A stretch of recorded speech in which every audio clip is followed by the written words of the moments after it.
up, y'all? I am Abadijul Haynes, And I am Frederick D. Haynes III. and And this this is is the Haynes Re- Remix. All right, y'all. Welcome back to another episode of the Haynes Remix. I make up one half of the best daddy-daughter duo south of heaven, and I am Mm-hmm. here with my dad, the Reverend Dr. Frederick D. Haynes III. We are here to offer up our insights and perspective, blending my dad's wisdom and experience. With my daughter's fresh view and bold takes on all things politics, sports, and the culture. On today's episode, we will be trying to discern what the game plan is, y'all, because we're in a fight.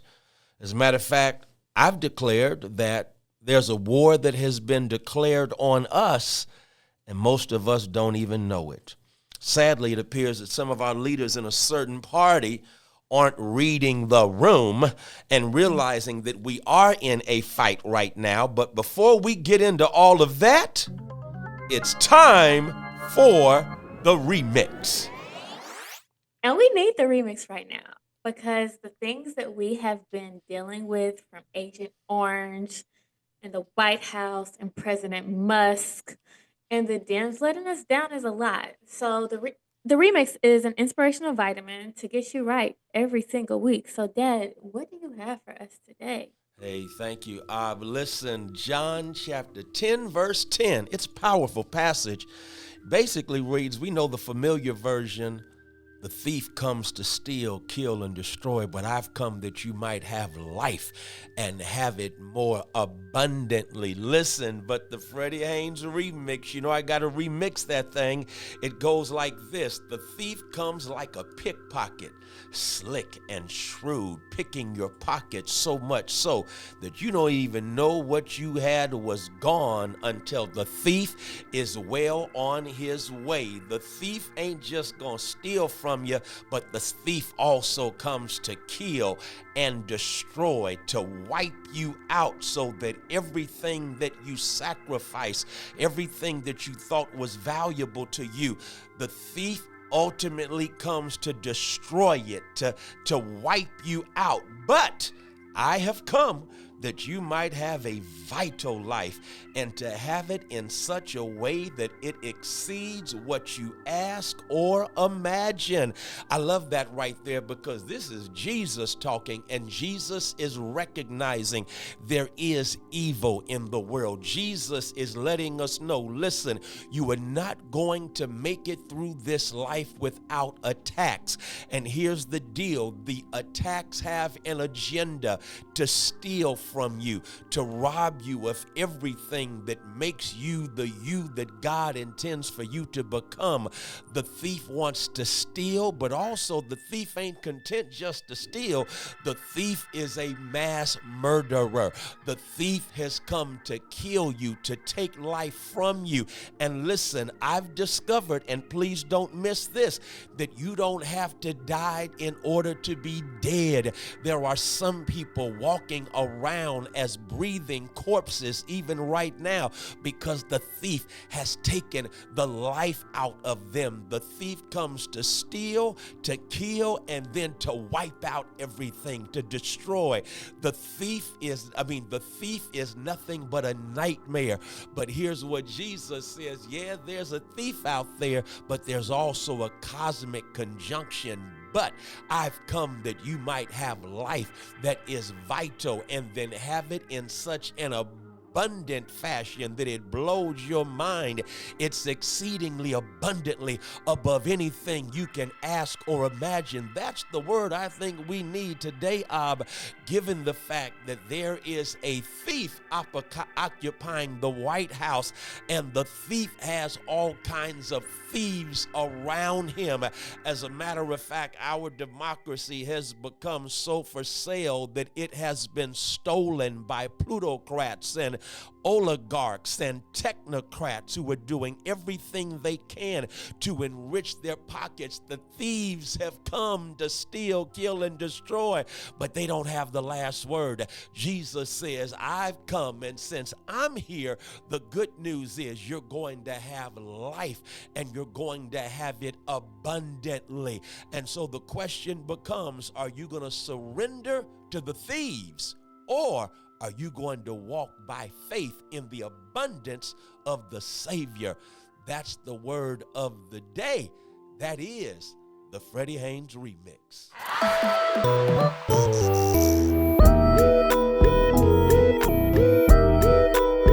All right, Jess. So, of course, you know that we are back. I know we had our official launch with our interview with Tamika Mallory, but I think we need to talk a bit about what went down in November and where we are today. Because our soft launch had a lot to do with the election and just keeping people informed and everything like that. And the results did not turn out how a lot of people expected. I feel like that's for several reasons. Um, but yeah, how have you been coping since November? Well, I'll be honest with you, and this is sad to me the more I think about it in reflection. November 5th, I had a bad feeling. I Mm. worked the polls that day, but I knew that the results we got were the results we were going to get. Mhm. And I didn't know how to take that. As a matter of fact, uh, I could barely watch the election results because I just knew that we were going to get what we got and that this country was going to be pushed into a Project 2025 world. I knew that that meant that we were going to be pushed back into the chaos of legalized Jim and Jane Crow segregation, but in a much more sophisticated fashion. And it's hard for me to use sophisticated with the current occupant of the White House and He's you just a know puppet. It's his fine. mama who runs him, Elon Musk. And so, but it just hit me that this country, this is what this country asked for. Mm. And on the one hand, they asked for it either by not voting or they asked for it by voting for him. And so that was tough to digest because now I get on a plane and I'm looking around at people side eyeing anybody that looks like they voted for him. Well, Go ahead. yeah, really quickly, because and this is it's gonna lend itself what I'm about to say more towards conspiracy theorists right now, but I think as things start to unfold, um, by the time a few weeks ago now at this point, a special election took place for a state senate seat in Pennsylvania, Mm-hmm. and for that district, Trump had won it by 15 points, I believe. It just got flipped by 1 percentage point. Mm-hmm. I bring that up because, you say you're side eyeing people.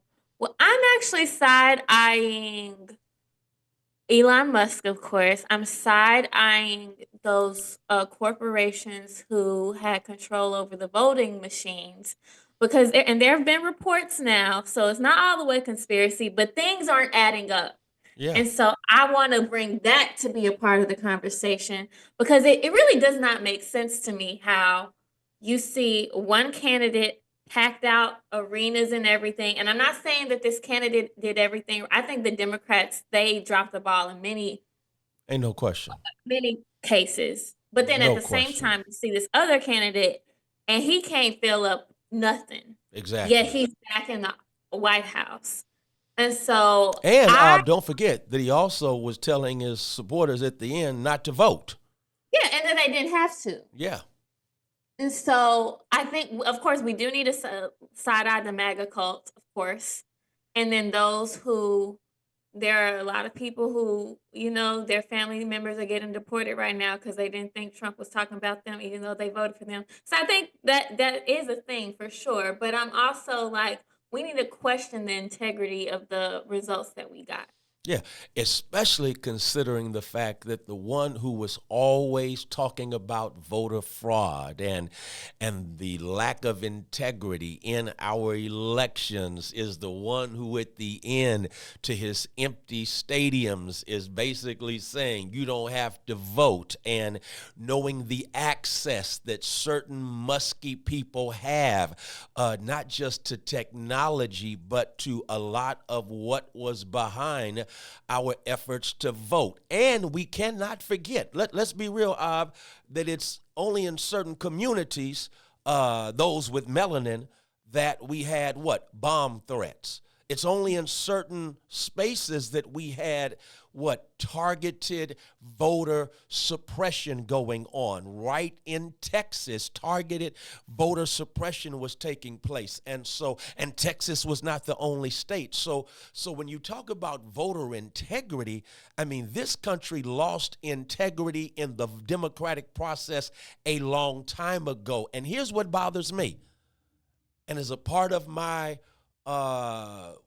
emotional reaction to what took place November 5th, and that is I'm not just ticked off at the system. I'm not just ticked off at the right wing and the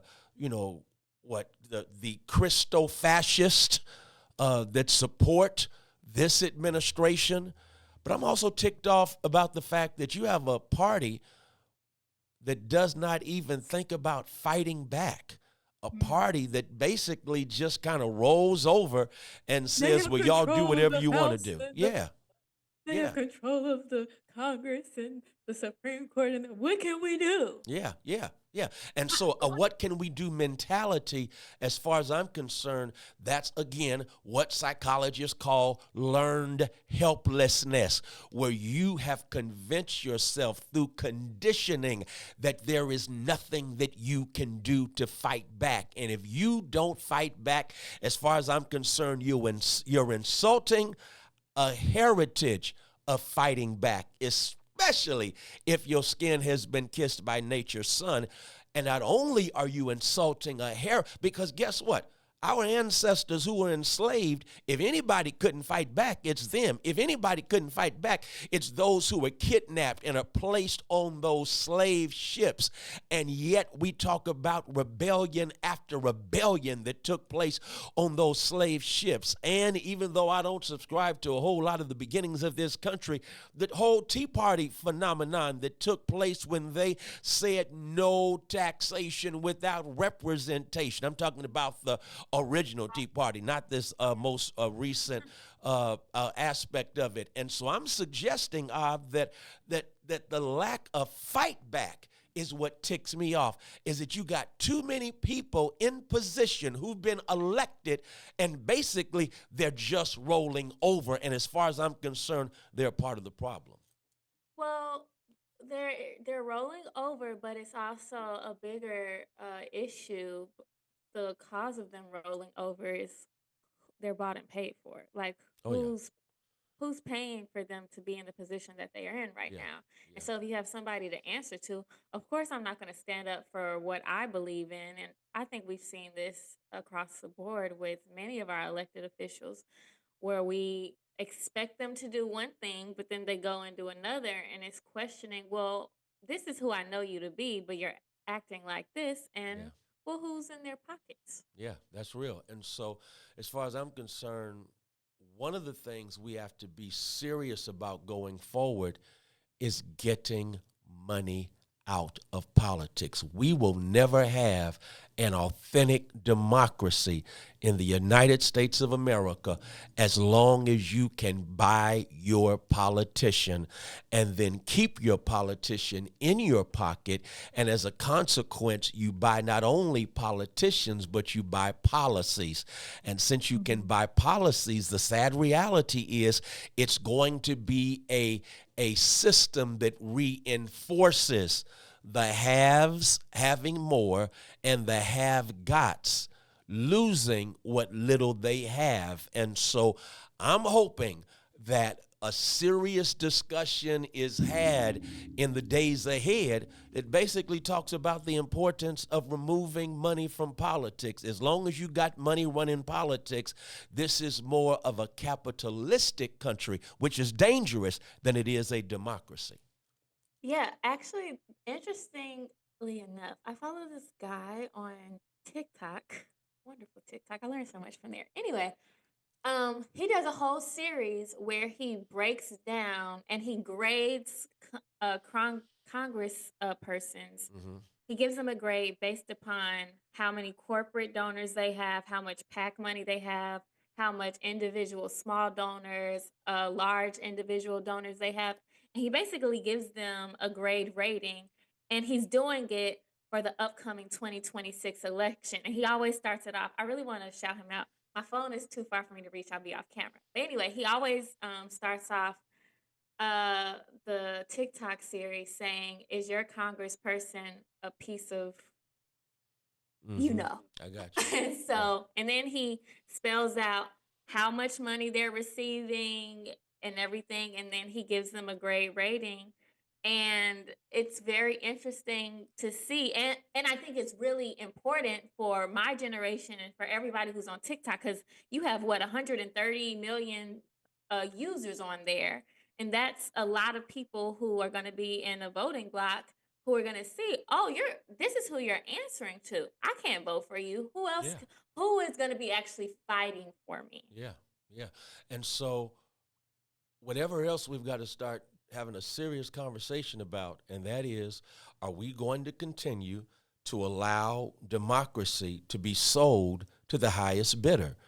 No. One of the lessons from November 5th is that we literally saw an election that was bought and paid for by Elon Musk, other oligarchs and APAC. technocrats, APAC, don't forget APAC.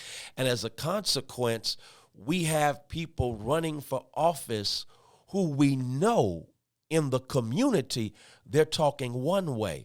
But Mhm. once they start campaigning and they see who is funding their campaign, all of a sudden, Israel has a right to defend itself. Well, what? I mean, I knew you to say that what was going on in Gaza was downright evil and wrong, and all of a sudden, you're towing the company line. Israel has a right to defend itself. Well, I get that, but don't Palestinians have a right to defend themselves? Is it not a human right to defend yourself? And so, as far as I'm concerned, all of that has everything to do with the fact that you have people who decide they're going to uh, basically take over politics with their money. And that is what has taken place. But here's what I believe, I believe still that the power of the people is greater than the people who are in power if we recognize our power. And our power is not in our money, our power is in our numbers, our voices, and our commitment to standing up and fighting back. Yeah, it is. And you always say that. It's sometimes it's disheartening to see all of the breaking news every day, because it's like these people are getting away with literal murder. Yeah, And I just I don't I feel helpless sometimes, powerless sometimes. Sometimes I just want to live in another country, yeah, which I still kind of do, because it's just like, how do you escape this? It just seems so daunting and everything. But you need to have a game plan, and we need our elected officials on the opposite side to have a game plan. So yeah, then I think let's take a little break, and then we need to break down what does a democratic game plan need to look like, because what we've seen thus far ain't it. yeah, for real.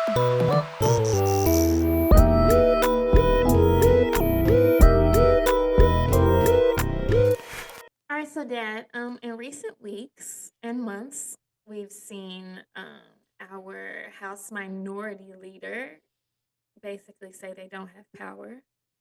to do anything because the Republicans, they have ownership basically of all three branches of government.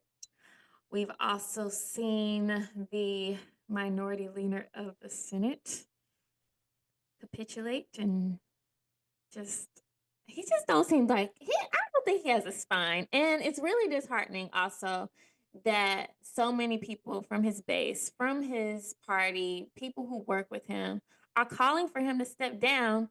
And he's saying, well, no, I'm not going to do that. But yet you had a lot to say about Biden. Granted, I don't think Biden should have run for a second term. He did. But he didn't because you also told him to step down. And now people are calling you out Right. and you like no, but then you're not even doing anything.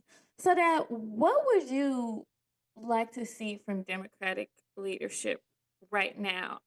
Because I think there needs to be a cohesive message and there needs to be a game plan, and I don't think they have one. Yeah. Hold on. What's that smell? Oh, hypocrisy. Yeah. Chuck Schumer. It's audacious that you saw Biden as a liability and did all you could to persuade him to step down, and you can't take a look in the mirror. One lesson that we learned from Schumer is don't be so quick to look out of a window at what's wrong with others that you don't look in the mirror to see what's up with you. And so, Schumer, I want to say it right now, you need to step down. You are in the way. And as long as you were in the way, as far as I'm concerned, you are complicit with what is taking place in this country at this time. You are not a part of the ops. You are a part of the problem. So I needed to get that off my chest because I just needed to. But what I'll say this, and I got to be real honest. I don't even feel the Democrats right now. Because they don't have the sense to learn the right lessons from elections. The first thing they're talking about is we need to run away from identity politics. All politics is identity. So that's a lie. It's a cover for them not to deal with issues of white supremacy, racism, not to mention transphobia, homophobia, and all of the scapegoating they like to do in order to justify trying to run to the right and try to out-Republican the Republicans. What they've got to understand is that we're hoping for some party to rise up and be, what did Omar talk about? Morally consistent. Have a backbone that is made of steel and convictions and values that represent what this democracy claimed it was to be about from the very beginning. And so I want to begin with that we cannot have two Republican parties where you have a Republican Party and a Republican light, L-I-T-E party. We cannot have that. We need to have It's a diet Republican. Diet Republicans. And so we ain't drinking diet Republicans. The Democrats need to hear that. And so it calls for us on the ground to build a grassroots movement that on the one hand engages in protesting anything that is undemocratic. And I'm talking about the democracy of this country, protesting anything that violates the imago Dei, trying to show off my education, the image of God on every human being. Anything that violates that is not something that we can live with as it relates to policies, but also we're protesting injustice is any form. And so there is what I call the grassroots campaign of protesting, but also there's the grassroots campaign of producing. Question becomes now, what are we going to produce? What are we going to do? I want to suggest at least four things that we've got to be serious about, as well as crafting a platform going forward that reflects these values. Number one, economics. We've got to have an economics platform. And this economics platform, on the one hand, has to be willing to utilize our resources in order to weaponize them against any corporations that are engaging in anything that is detrimental to our community. So there's been a whole big thing, anti-DEI, anti-diversity, equity, and inclusion. Well, I'm not going to shop in any store that does not want diversity, equity, and inclusion.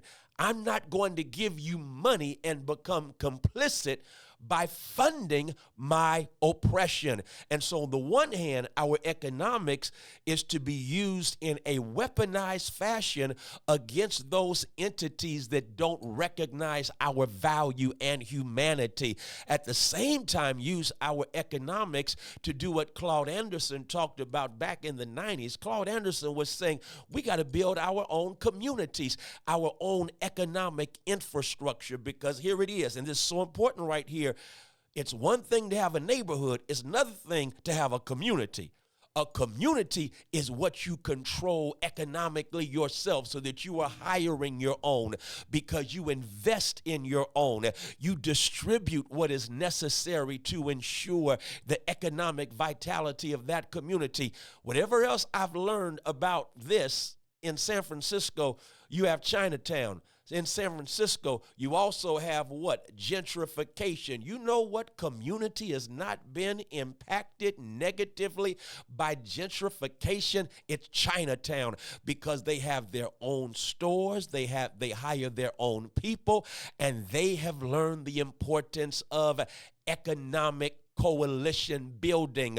We've got to do that, because Malcolm X is still right. You cannot control your politics if you do not control your economics. No wonder this country is real musky right now, because it's being controlled by the economics of one Elon Musk and his friends. But not only economics, I want to suggest we got to have an agenda for the environment. The environment, as far as I'm concerned, is really important when you think about the fact that our life expectancy, scholars say, is never determined in this country by what?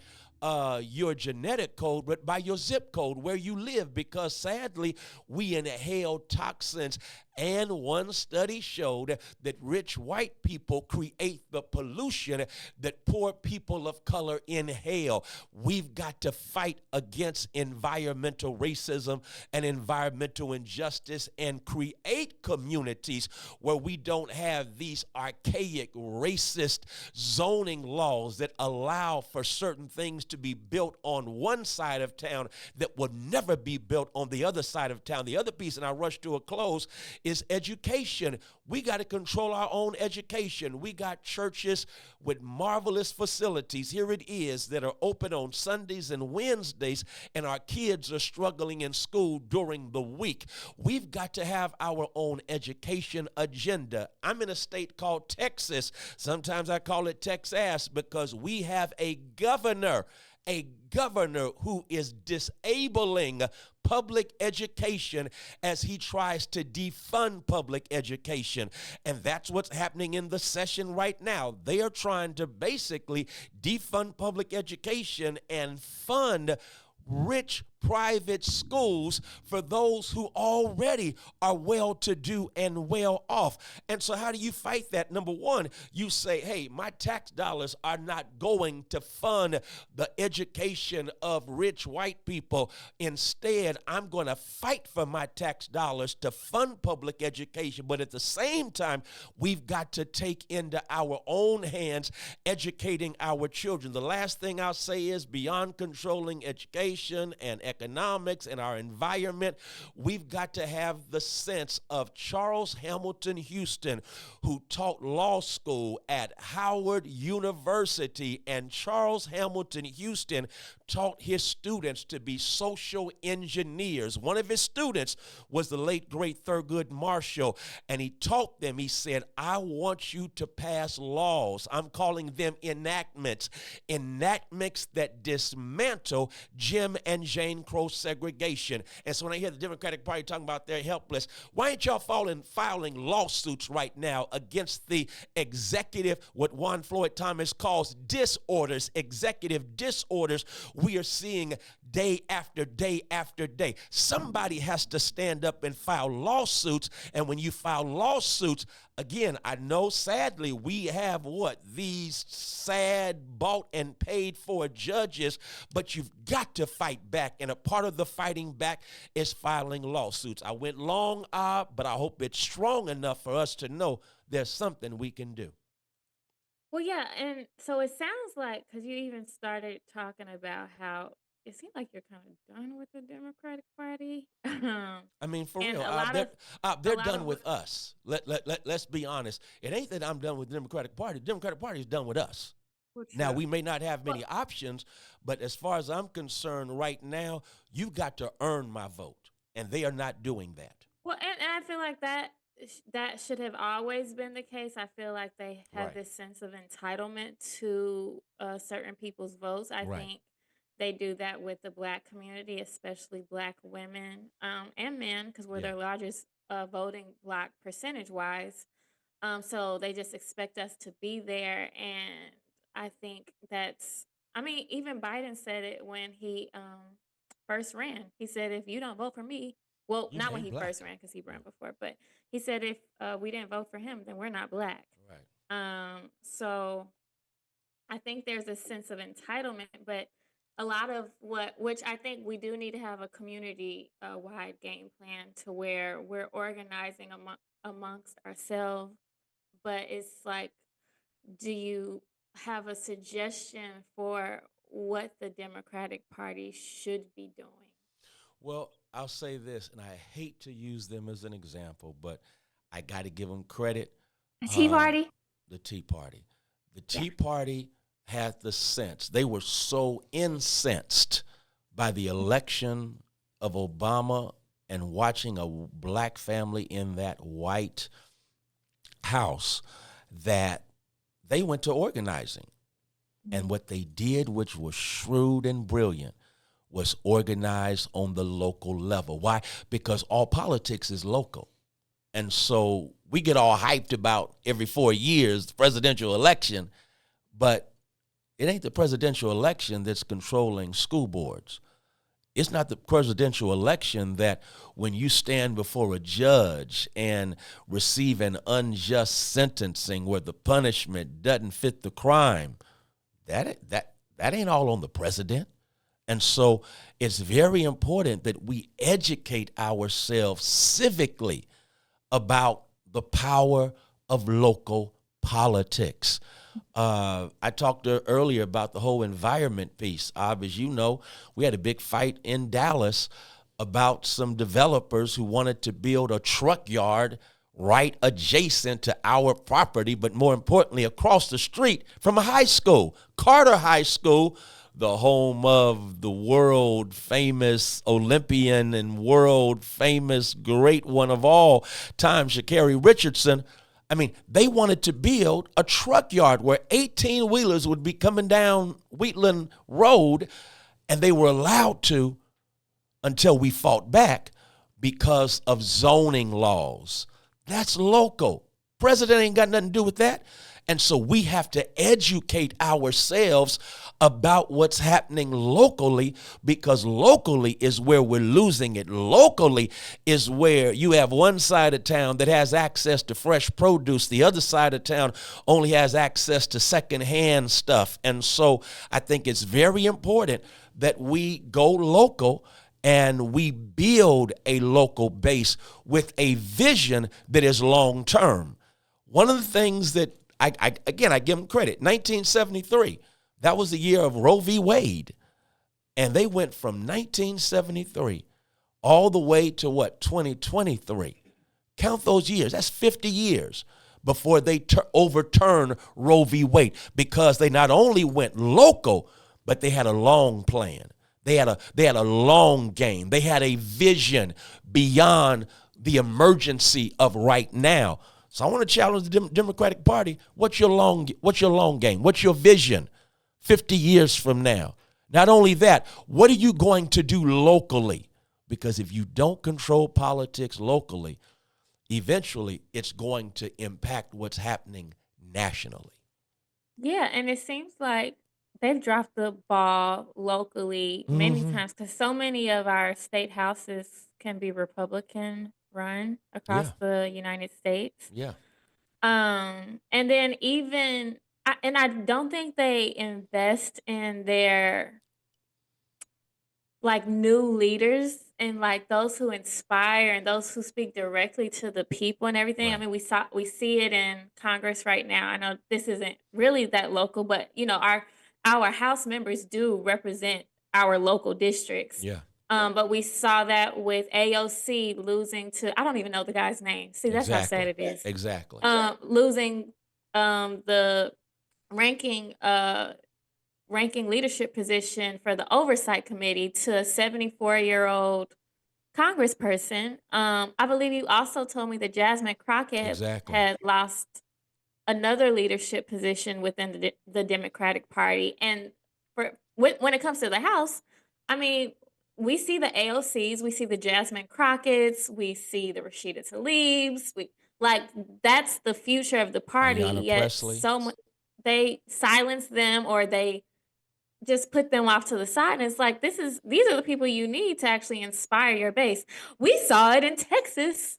I'm still not over the fact that Beto, Yeah. he's not our governor, he's not our senator. Like, what are we doing? Yeah. And so, as far as I'm concerned, that is a problem because and here it is. It starts with the beginning of our conversation. Chuck Schumer won't step down, and that is symbolic of someone holding on to power while we continue to lose power, but you got to hold on to that power, and then you don't have the sense to raise up a generation to pass the baton on so somebody with energy can continue to run the race. I mean, it's like the dysfunction of the Democrats is so disgusting. Kind of went triple D right there. But the dysfunction of the Democrats is so disgusting, but it's getting in the way of the progress of the community, the progress of the country.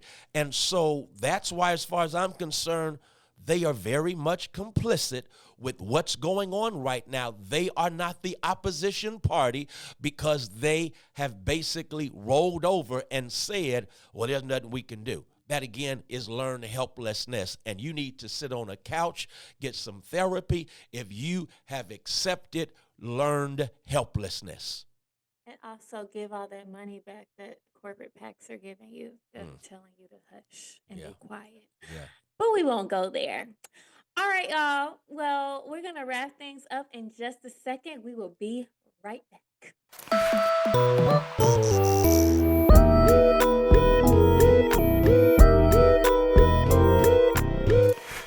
Well, Dad, there have been many times where you have said that we shouldn't really be too worried or defeated because we have been here before. Our ancestors, they went through it. So I say all that to say I hope that we spoke to some of people's disappointments and frustrations today, and also give our audience some tools and insights to how we can community build and organize in light of all that we have, going on today. I think education is a big piece because our schools weren't integrated at one point. They were segregated, and we were responsible for teaching our own. So I think some of the things that we were forced to do, we probably need to get back to so we can empower and enrich ourselves. Right. But, anyways, I want to thank you all for tuning in to today's episode. Make sure you all are following us on TikTok and Instagram at the Haynes Remix. If you have some questions for us, please submit them now at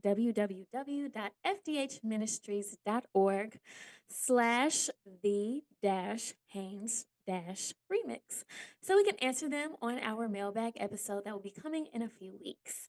If you aren't watching us on YouTube, head on over there, maybe check it out, watch us, and subscribe to my dad's channel. You could search Frederick Haynes and it'll pop up, or you could search the Haynes Remix Podcast. It will also pop up. If you want to tap in with me, please follow me at Ebony Jewel on Instagram and TikTok. I don't really use X that much. Well, I actually don't use X that much because I'm not trying to give Elon my money. But Dad? What about you? Where can they follow you? Well, before I do that, I just want to say your point about education in this season is so vital. We said back in the day, stay woke because Mhm. they want us to be asleep. When Trump said during his joint address to Congress, America is no longer a woke country, he was basically saying, y'all sleep. Mhm. And since you're asleep, I'm going to do whatever I want to do. But that can't happen when you stay educated, when you are awoken to what's happening in this world. Y'all, we're not helpless.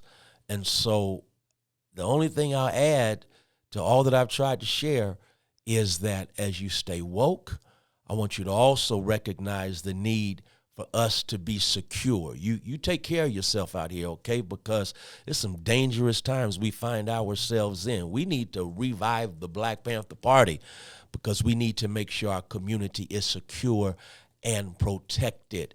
War is being declared on us, and we don't even know it. I think that's T.I. But you can follow me, FH Unscripted, on Twitter. I'm staying there, Ob. You know why? I'm staying there because I don't want him to think that he's getting a free pass. So, yeah, I get folk leaving it, but I'm staying there because I'm going to make sure that as musky as he is, he don't get a free pass. And then Instagram. On the gram, I'm at FH Unscripted. I've told you also where you can check out some videos. But listen, I'm excited because next week we're going to be joined by a very special guest. This sister is bad to the bone. She's a health guru. She's a dynamic entrepreneur. She has made sure that our family has all the information and tools to be and stay healthy. She's our mama, my wife, Deborah Peak Haynes. So y'all got to tune in. So my name is Avani Joel Haynes, And I am Frederick D. Haynes III. and And this this was the the Haynes Henry. Remix.